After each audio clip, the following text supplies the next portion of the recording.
Merci de votre fidélité. Bienvenue à tous. Il est visé par le point 6 des objectifs de développement durable. L'accès à l'eau et à l'assainissement est une préoccupation au niveau mondial. L'urgence est réelle car il faut le savoir, plus de 2 milliards de personnes n'ont pas accès à l'eau potable. Nous évoquons le sujet sur ce plateau avec un expert du domaine, Jean-Augustin Adjoumara. Vous êtes ingénieur génie civil, expert en hydraulique. Merci d'avoir répondu à notre invitation. Merci, bonjour. Monsieur Adjoumara, l'ODD 6 vise à assurer un accès universel et équitable à l'eau potable, sûre et abordable pour tous. Comment appréciez-vous la situation au niveau mondial? Merci pour votre question. La situation au niveau mondial est vraiment d'une importance capitale à porter un regard.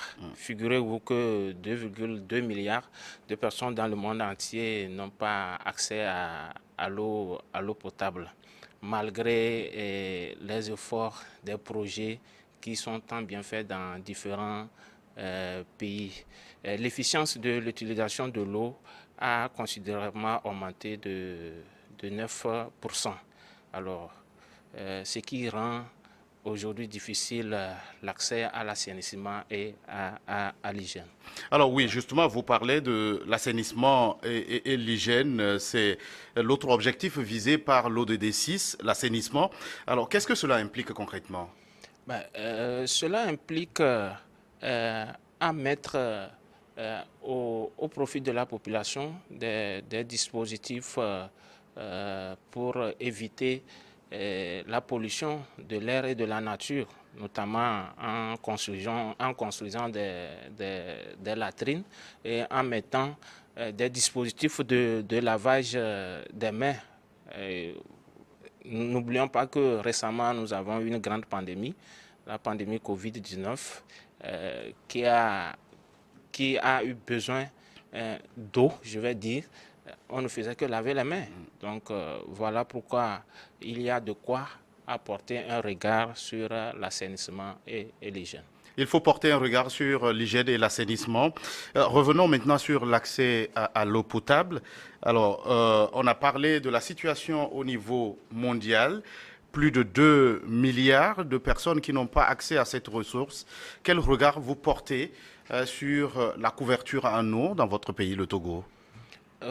Dans notre pays, le Togo, nous félicitons le chef de l'État, son Excellence Faure Sozina Singbe, qui ménage tous les efforts pour desservir toute la population à travers les bailleurs aussi.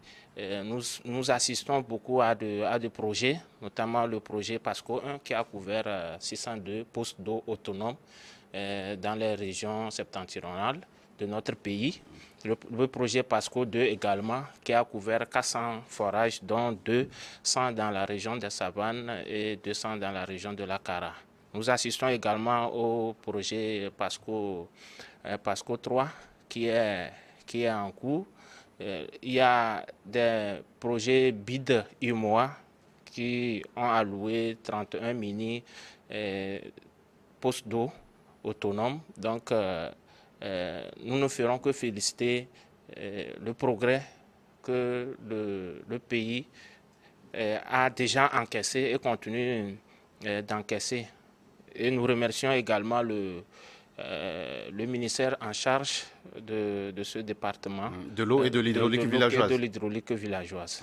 Voilà. Oui, Monsieur Adjoumara, récemment, le ministre en charge de l'eau et de l'hydraulique villageoise a rappelé l'obligation prescrite par la loi d'obtenir une autorisation avant de se faire construire ou de construire un forage. Que doit-on retenir de ces préalables dans cette quête à un accès pour tous à l'eau? C'est encore une fois à remercier le ministre en charge, son Excellence le ministre Yark Daman, qui mène les efforts sur le terrain, tant au bureau sur le terrain. Alors, le ministre n'a fait que rappeler le code de l'eau qui existait il n'a pas inventé quelque chose. Depuis 2010, il y a un cours de l'eau qui existait. Alors, nous devons avoir une autorisation pour réaliser un forage. La gestion de l'eau ou des sous-sols appartient à l'État, d'autant plus qu'il a porté un regard des forages qui sont en train d'être réalisés en pêle-mêle sur le territoire. Voilà pourquoi il n'interdit pas de réaliser un forage. C'est un suivi. Vous devez connaître la qualité de l'eau que vous consommez. Vous ne pouvez pas être là, vous venez, si vous faites un terrain, si vous mettez votre pied dans différentes maisons, vous demandez des questions, ils vous diront qu'ils ne connaissent rien, qu'on est venu juste leur réaliser le forage, ce qui n'est pas normal et c'est ce que le ministre veut éviter. Alors, que faire aujourd'hui de ceux qui sont déjà réalisés? Les forages ont été réalisés. Ce qu'il faut, c'est un suivi, aller vers la population, leur faire comprendre. Ce qu'on cherche, c'est la qualité de l'eau. Alors, leur sensibiliser, de connaître du moins la qualité de l'eau qu'ils consomment pour éviter les maladies que nous connaissons. Parce que nous recherchons dans l'eau le nitrate et du fer, qui n'est pas bon à la santé humaine. Alors, vous qui êtes expert du domaine, vous avez rappelé notamment le code de l'eau adopté par l'État togolais. Qu'est-ce qu'il dispose quant aux étapes à suivre avant de se faire réaliser ce type d'ouvrage? Bon, les étapes, c'est très simple. Tout d'abord, il faut connaître le besoin. Ayant déjà eu l'autorisation pour réaliser le forage, il faut connaître le besoin, faire une étude hydrologique et l'implantation géophysique, aller sur le terrain, implanter maintenant le point. Quand vous l'implantez, vous connaissez déjà les données, les caractéristiques de ce qui vous attend à réaliser. Vous connaissez déjà la profondeur, le débit approprié et vous réalisez le forage. Ensuite, vous prélevez l'eau pour envoyer au laboratoire pour l'analyse. Les laboratoires que nous connaissons au Togo, notamment, nous ne ferons que toujours les citer. L'Université de Lomé, l'Institut du Gène, la TDE Kakaveli, la TDE Atakpame et la TDE Kara. Donc, disponible pour suivre ce traitement.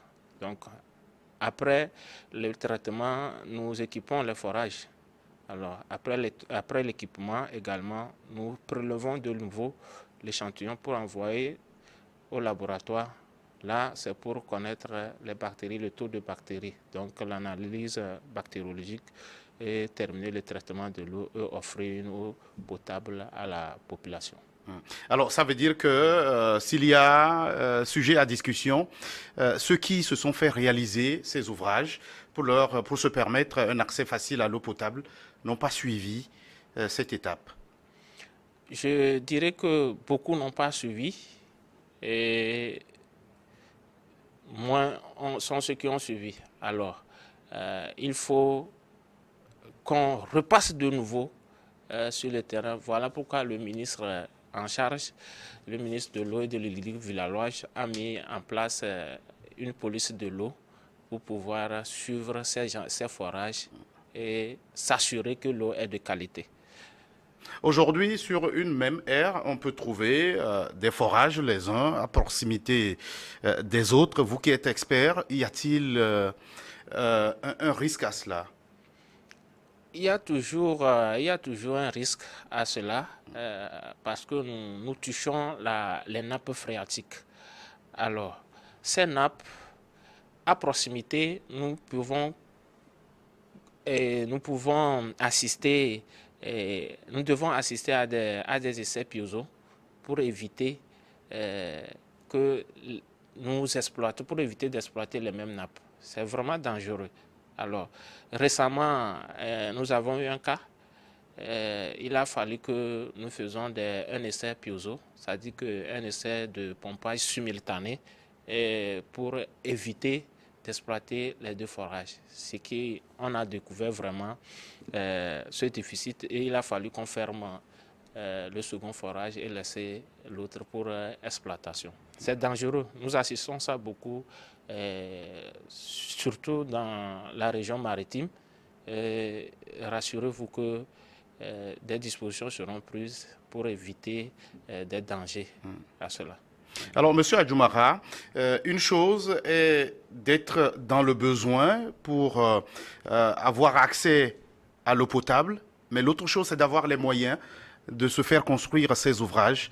Avec quoi, pour être plus simple dans ma question, se réalise-t-on un forage? C'est très simple. Pour réaliser un forage, il vous faut implanter le forage. Nous appelons l'implantation géophysique. Nous avons besoin d'un appareil qui va rechercher l'eau souterraine. Alors, ensuite, s'approprier d'une machine de forage que nous appelons foreuse pour vous faire un forage de qualité. Il y a des dispositions ou des dispositifs à prendre lors de la réalisation. Il n'y a plus autre moyen que de réaliser avec une machine, une foreuse. Nous assistons aussi à la réalisation à la main. Ce n'est pas l'efficacité qui se donne. Donc, pensons-y à prendre des dispositions avec les foreuses pour réaliser un forage de qualité. Peut-on avoir accès à cette ressource à n'importe quelle profondeur? Cette question est vraiment d'ordre capital que nous, en tant qu'experts du domaine, que nous assistons vraiment à de différentes profondeurs. Quand nous prenons la zone portuaire, aller jusqu'à Kweme, c'est à hauteur de 350, 400, 500 mètres. Alors, nous prenons la zone des savanes, Papri, Kpendial.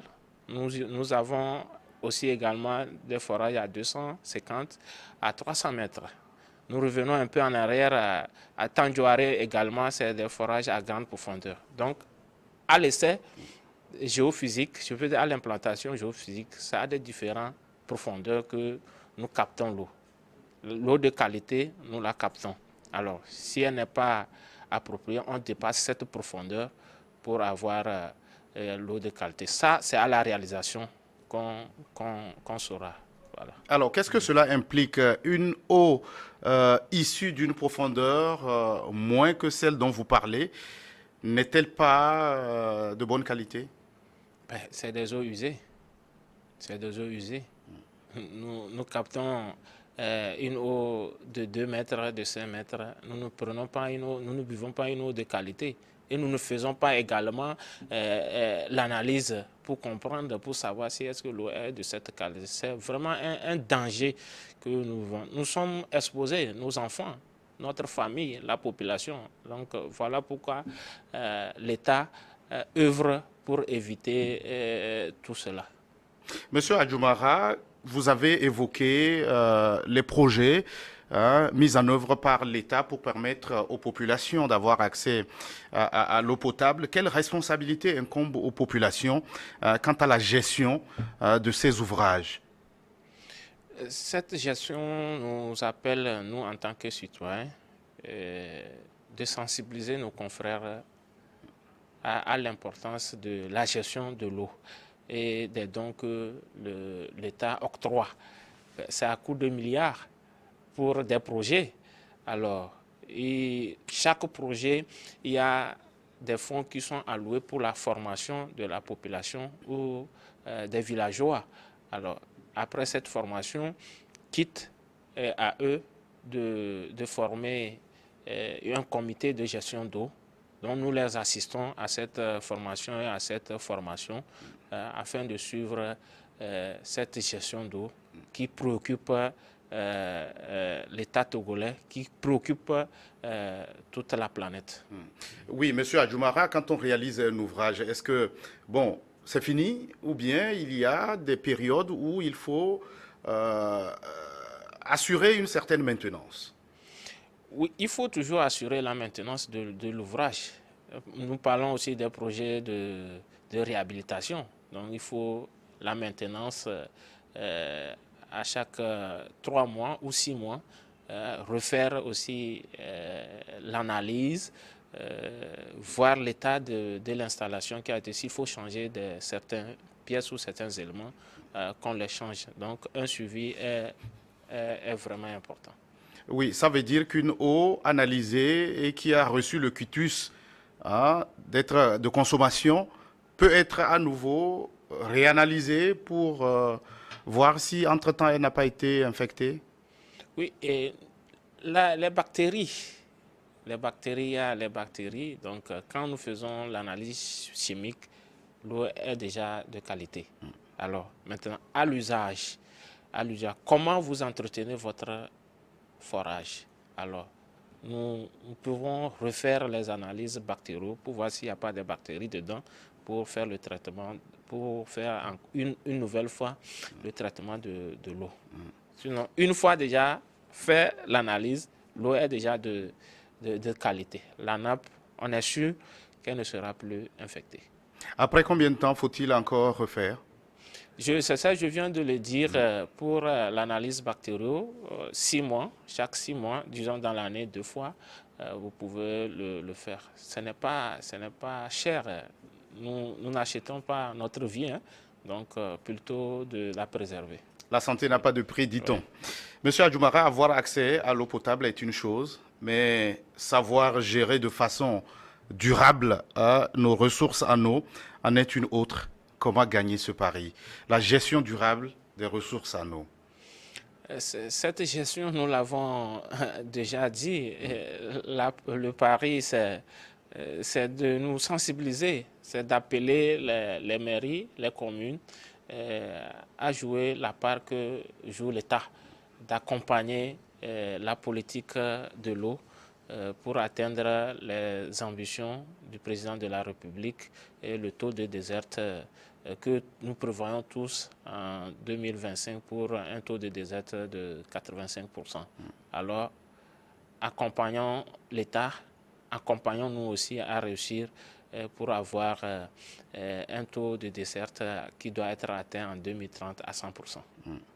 Et dans le cadre de la réalisation des objectifs de développement durable, l'échéance c'est 2030 à l'échelle mondiale.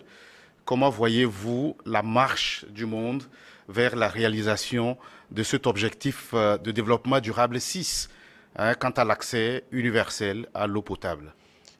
C'est à féliciter. Il y a beaucoup de forums, de congrès et autres qui sont organisés à travers le monde entier, récemment aussi au Togo. Donc, nous voyons que c'est une préoccupation que tout le monde regarde de près. Donc, nous allons atteindre tous, notamment surtout notre pays, nous parlons de notre pays aussi, nous allons atteindre ces objectifs fixés par le chef de l'État. C'est le message d'espoir de Jean-Augustin Adjoumara, expert en hydraulique et ingénieur en génie civil. Merci d'être passé sur ce plateau. Merci, je vous remercie. Merci à vous qui êtes restés en notre compagnie. À très vite pour un autre numéro de votre émission Focus.